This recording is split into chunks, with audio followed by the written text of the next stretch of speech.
Bueno, y esta última parte de la clase, como les anticipé, la vamos a usar para empezar a tomar contacto con la definición de conjuntos compactos que, como ya les dije, es muy crucial para el desarrollo de nuestra teoría posterior. Recuerden que habíamos definido ya qué quería decir que un conjunto fuese compacto.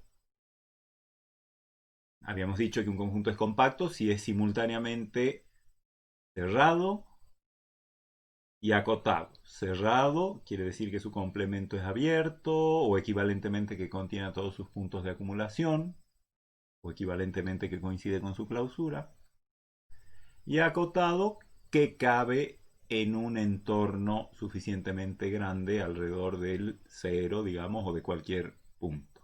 Entonces un conjunto compacto es algo que no es que se extiende infinitamente, está acotado y contiene a todos sus puntos de acumulación y su complemento es un conjunto abierto. Vamos a ver algunos ejemplos.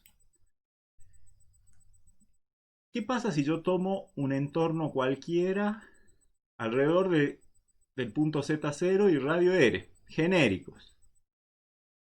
Ese es un conjunto abierto y no es cerrado porque me refiero al entorno, ¿no? No a la clausura, sino al entorno. El entorno no contiene su frontera, por lo tanto no es un conjunto cerrado. Sin embargo, si lo clausuro, recuerden que la operación de clausura producía siempre un conjunto cerrado. Por lo tanto, la clausura de cualquier entorno es un conjunto cerrado y es acotado porque, por ejemplo, cabe en el entorno del radio el doble de R alrededor del mismo Z0. Así que efectivamente es un conjunto compacto. Pensemos ahora en otro ejemplo, la clausura del primer cuadrante, es decir, este, tomo el primer cuadrante estrictamente, que son los números complejos con parte real mayor que cero y parte imaginaria mayor que cero, lo clausuro, lo cual quiere decir parte real mayor o igual que cero, parte imaginaria mayor o igual que cero, y ese es un conjunto cerrado como cualquier clausura. Sin embargo, no es acotado, no cabe en ningún entorno alrededor de ningún punto, porque es un conjunto eh, con diámetro, digamos, infinito. Así que es un conjunto no compacto. Como digo, es cerrado, pero no acotado.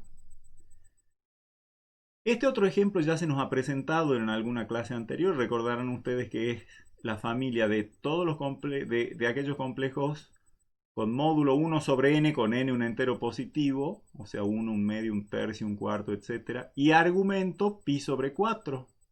Es decir, era una familia de puntos que se venían aproximando por la diagonal principal hasta el cero, cada vez más cerquita del cero. Y los puntos para n adecuadamente grandes estaban tan cerca del cero como uno quisiera, arbitrariamente cerca del cero.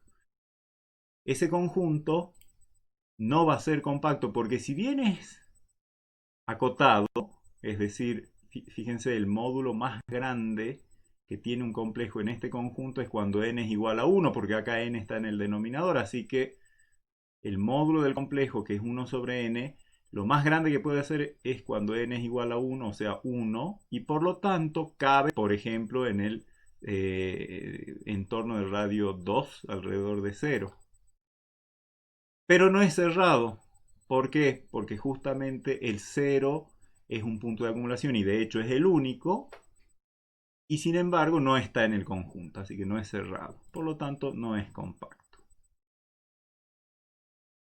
Otro ejemplo es ese mismo que acabo de decir, excepto que ahora le agreguemos el 0.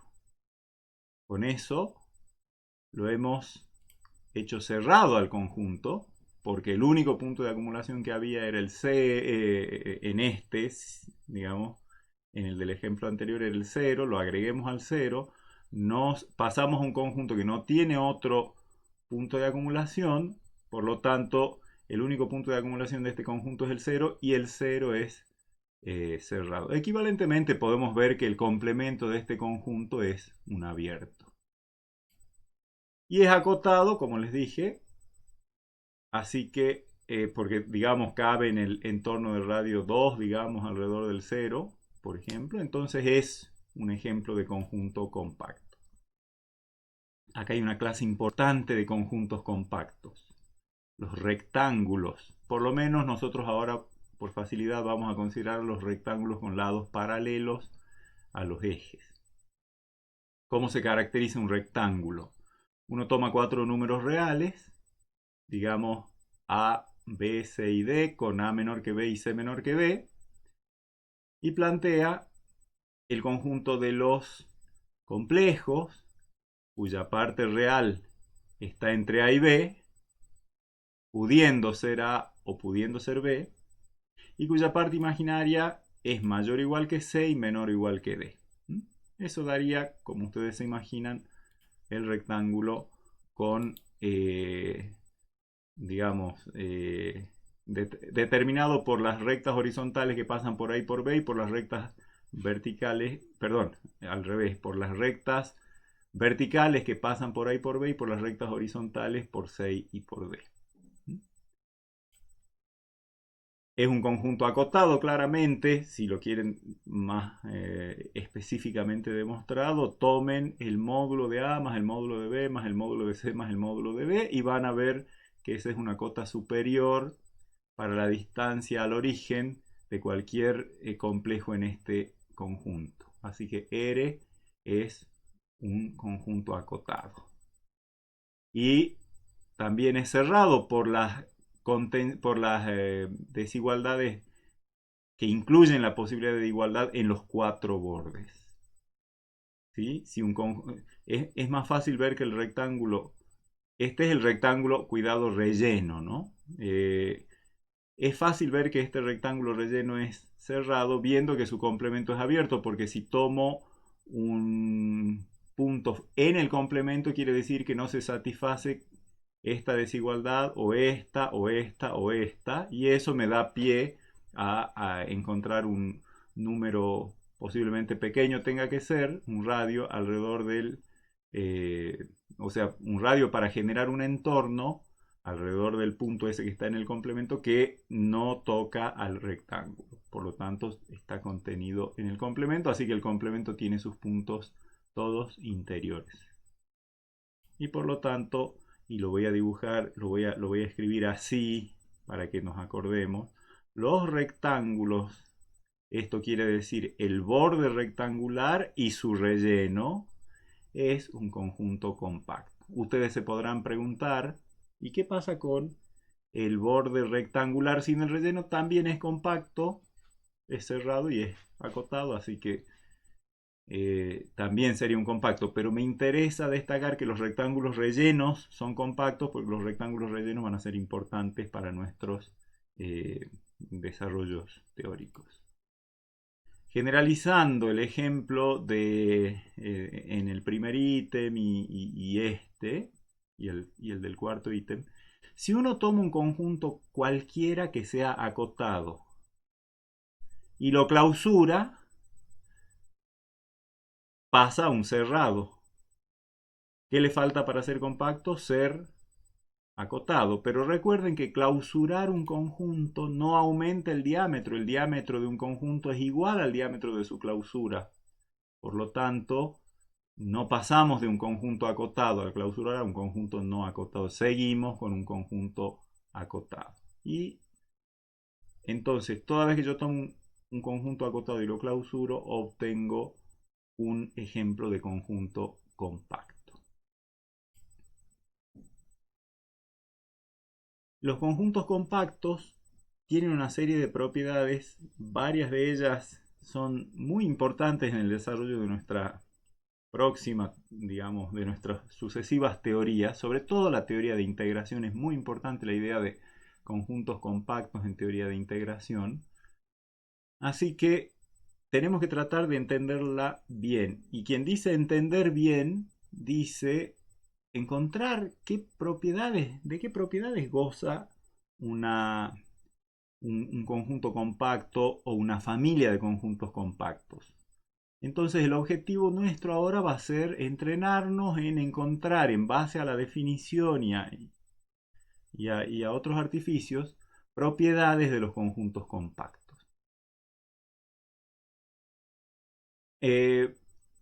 Supongamos que acá hay un primer resultado preliminar que podría haber sido, digamos, podría ser conocido por ustedes, podría ser demostrado en otros contextos previos, pero bueno, por las dudas lo vamos a hacer acá. Supongamos que yo tomo sobre la recta real un intervalo cerrado. Ese es un compacto también en el plano complejo porque su complemento es abierto y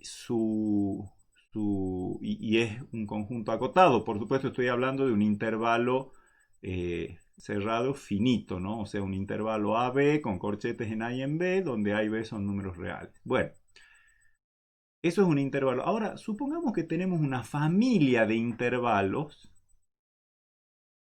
O sea, supongamos que tenemos un intervalo I0, un intervalo I1, un intervalo I2. Cada intervalo, el enésimo intervalo, determinado por extremo inferior A sub n le llamemos y extremo superior B sub n. Entonces supongamos que tenemos definida una familia de intervalos en la recta real. Intervalos todos ellos cerrados y acotados en la recta real. Con la propiedad de que el A sub n sea menor o igual que B sub n, como siempre, que el extremo inferior sea menor o igual que el extremo superior. Porque si no estaríamos en el conjunto vacío. No me interesa el conjunto vacío en este momento. Y supongamos que cualquier intervalo I sub n contiene al que le sigue, o sea, I sub n más 1. Por lo tanto, I sub n es más grande que I sub n más 1, que a su vez va a ser más grande que I sub n más 2, y así. O sea, acá tenemos una familia de intervalos, todos encajados se llama, contenido cada uno en su anterior.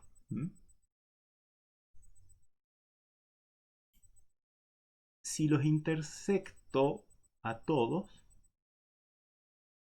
esa intersección es no vacía. Antes de avanzar en la demostración de esto, quiero que piensen qué pasaría si los intervalos fueran todos abiertos en ambos extremos, o sea, x mayor que a sub n y x menor que b sub n. Podría ocurrir, piensen en los intervalos todos con extremo izquierdo en el 0 y extremo derecho en 1 sobre n, digamos 1, un medio, un cuarto, un tercio, un cuarto, un quinto, etc. Esa intersección va a ser vacía. Sin embargo, si los intervalos son cerrados, la historia es que no. La intersección de intervalos cerrados, encajados, infinitos, porque la gracia es, si yo tengo conjuntos, una cantidad finita de conjuntos contenidos uno dentro de otro, por supuesto que la intersección va a ser el más chico, pero cuando tengo infinitos conjuntos puede pasar cualquier cosa. Entonces, cuando los intervalos son de tipo cerrado en ambos extremos, la intersección seguro que es no vacía. Este es un resultado no del campo complejo, sino de los números reales. Pero vamos a ver su demostración y vamos a ver después cómo nos sirve para decir cosas sobre el conjunto de los números complejos. ¿Sí?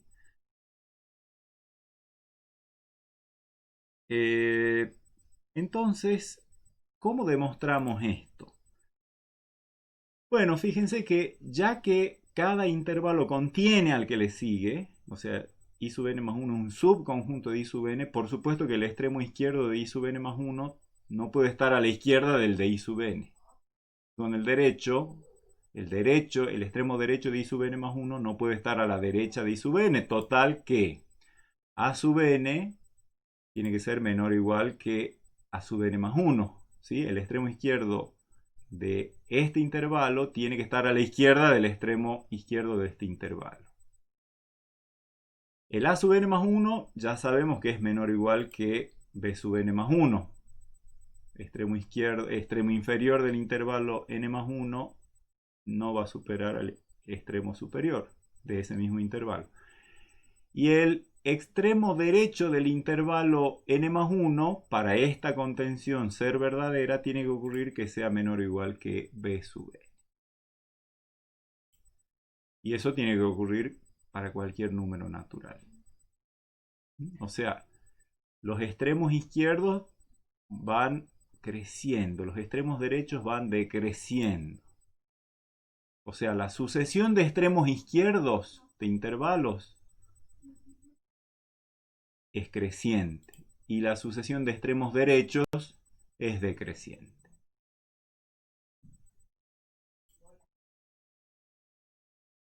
Así que yo voy a tomar el conjunto de todos los extremos izquierdos de los intervalos, o sea, la familia, este es un conjunto, un subconjunto de los reales, formado por todos los números reales que son extremo izquierdo de algún intervalo acá, de esta familia de intervalos.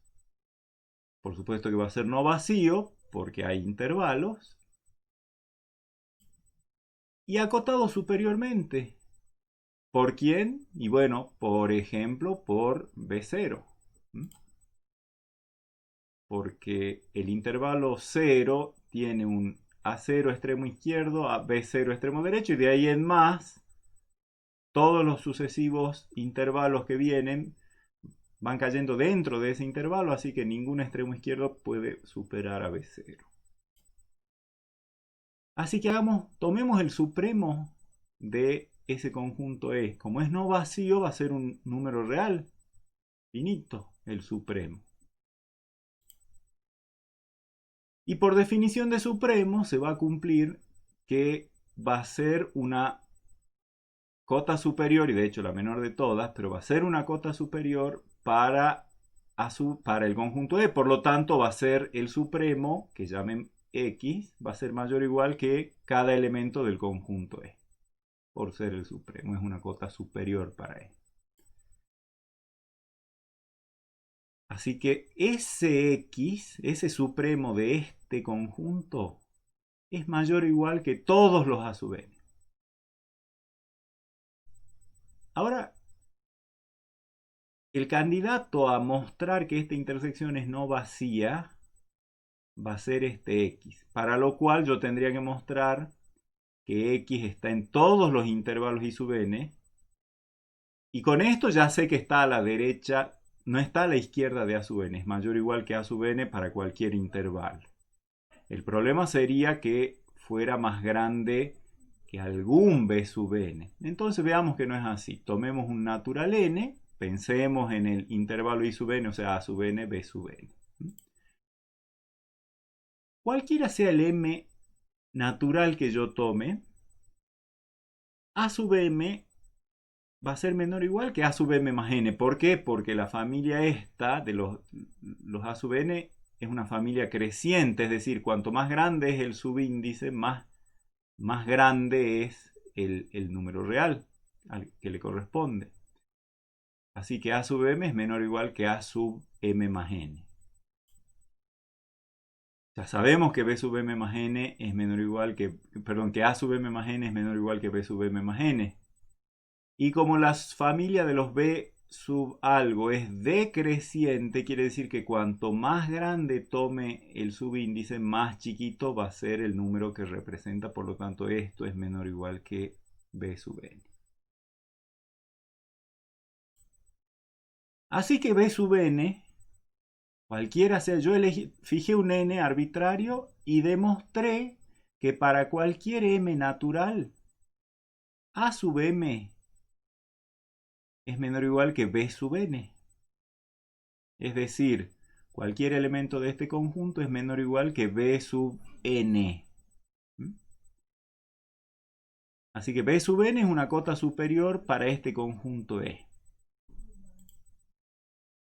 Y por lo tanto el supremo de E es menor o igual que cualquier cota superior de E. Así que en particular es menor o igual que B sub n.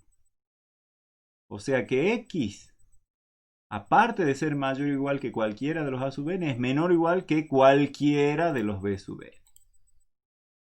Si resumimos estas dos condiciones, tenemos que para cualquier n, a sub n, el intervalo a sub n, b sub n contiene a x y por lo tanto, para todo natural n, ese x, ese supremo, está en i sub n.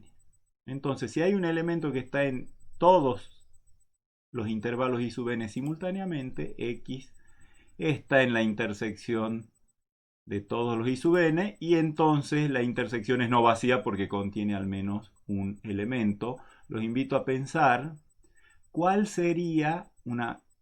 Esta es una demostración de que la intersección es no vacía, pero podrían ustedes pensar a ver si encuentran una caracterización más completa de quién es esta intersección. Ya sabemos que el supremo del conjunto de los extremos izquierdos está. ¿Se animan a encontrar alguna condición que les diga quién es exactamente esta intersección? Ayuda, es un intervalo, se los dejo como ejercicio. Esto tiene un corolario ahora ya en el plano complejo. Supongamos que yo tengo ahora una familia de rectángulos en el plano complejo, una familia encajada de rectángulos en el plano complejo. ¿Eso qué querrá decir? Que para cada número natural n yo tengo un rectángulo, el enésimo rectángulo, determinado por coordenada vertical izquierda, la recta vertical que pasa por a sub n, la derecha, la recta vertical que pasa por b sub n, coordenada horizontal inferior, la recta horizontal que pasa por c sub n, y la superior es la recta vertical que pasa por d sub n. O sea, el rectángulo comprendido entre a sub n, b sub n en el rango, digamos, de variación de la parte real, y por c sub n y d sub n en el rango de variación de la parte imaginaria. Por supuesto que para que sean rectángulos, a sub n que sea menor o igual que b sub n, y c sub n que sea menor o igual que d sub n. Entonces, supongamos también que para cualquier natural se cumple que el enésimo rectángulo contiene al rectángulo que le sigue, o sea, el rectángulo n más 1. Resulta que la intersección de todos esos infinitos rectángulos es no vacía. ¿Sí? O sea, tengo una familia R0, R1, R2, R3, etcétera, todos de rectángulos con lados paralelos a los ejes, uno metido dentro del otro, no necesariamente al medio, en cualquier lado, pero contenido. Son rectángulos todos ellos rellenos. Bueno, entonces la intersección es no vacía. La intersección de rectángulos rellenos junto con el borde encajados es no vacía. ¿Cómo demostramos eso? Por supuesto que vamos a usar el resultado de recién. Para cada número natural, vamos a definir la proyección del rectángulo enésimo sobre el eje horizontal, o sea, sobre el eje real. En otras palabras, hago que i sub n sea el conjunto de los números reales que están entre a sub n y b sub n, entre el extremo izquierdo de variación de la parte real del enésimo rectángulo y el extremo derecho. Y similarmente proyecto el rectángulo sobre el eje imaginario, y eso me va a dar otro intervalo, el de los reales comprendidos entre c sub n y d sub n, que son los extremos inferior y superior del enésimo rectángulo. Dado que un rectángulo contiene al que le sigue, va a resultar que el intervalo proyección del enésimo rectángulo va a contener al intervalo proyección sobre el eje real del rectángulo que le sigue. Y lo mismo va a pasar con las proyecciones sobre el eje vertical. Y por lo tanto, por el resultado que hemos demostrado previamente para intervalos encajados de números reales, hay un punto, hay un número real que está en la intersección de todos los i sub n, le llamemos x, y hay un número real, le llamemos y, que está en la intersección de todas las proyecciones verticales de los rectángulos, en los que hemos llamado i'N. Y por lo tanto, x más y por y, o sea, el complejo cuya parte real es esta y cuya parte imaginaria es esta, más vale que está en todos los rectángulos y por lo tanto está en la intersección de todos los rectángulos, mostrando que entonces esta intersección es no vacía. Así que entonces nos tiene que quedar claro que cuando yo tengo una familia infinita de rectángulos, infinita tantos rectángulos como números naturales haya, y que esa familia infinita de rectángulos estén encajados uno en otro, la intersección de todos ellos es no vacía. Ese es un resultado que nos va a ser útil, en particular la clase que viene, para poder deducir varias propiedades de los conjuntos compactos y caracterizarlos de otras maneras. Nos estamos viendo la clase que viene entonces.